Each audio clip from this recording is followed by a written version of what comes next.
working toward a clear goal. I watch TV a lot. Still going. I usually flip on the commercials. Honey, turn it down! And to know! Just tune them out. TV commercials can make you laugh, annoy the heck out of you, and even educate you.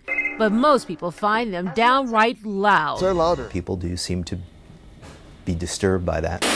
Ron Faber is a professor of mass communications at U of M. One of the largest complaints is certainly the loudness of the commercials. Call now. Take a 30-second spot. Advertisers squeeze in as much information as they can.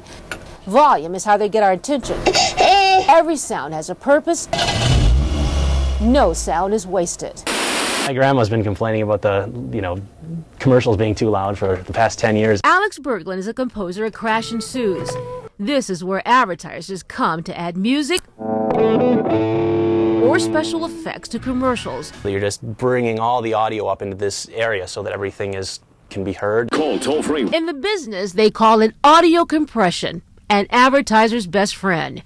Crash and Sue's editor Derek Johnson says audio compression is seldom used in a TV show, but nearly always in a commercial. And then boom, a commercial comes on where everything is basically compressed into a small dynamic range. Which makes for a loud commercial, right? The engineer in me says it's not louder. Jamin Johnson is an engineer at Fox 9 News.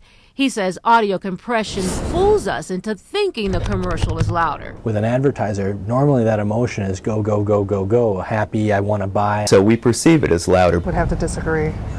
I can hear it. Cereal commercials are always really loud. Yeah, they're louder. The perception is a happy accident. Audio compression allows commercials to sound louder without breaking any broadcast laws. So here is the mix untouched, uncompressed. And here's the same mix, just compressed. While you can hear the difference, the volume stays the same. It's not louder, it's the way you're using that space. When there's music, it sounds even louder. That's pretty loud. Here's a visual look, a waveform of a TV ad. It's at maximum volume. There's no pauses, no quiet spaces. Commercials tend to be at that high range all the time. Ba-da-da, excitement, excitement, excitement. Most TV shows look like this. They illustrate more of a real-life conversation. There are gaps, different volume levels.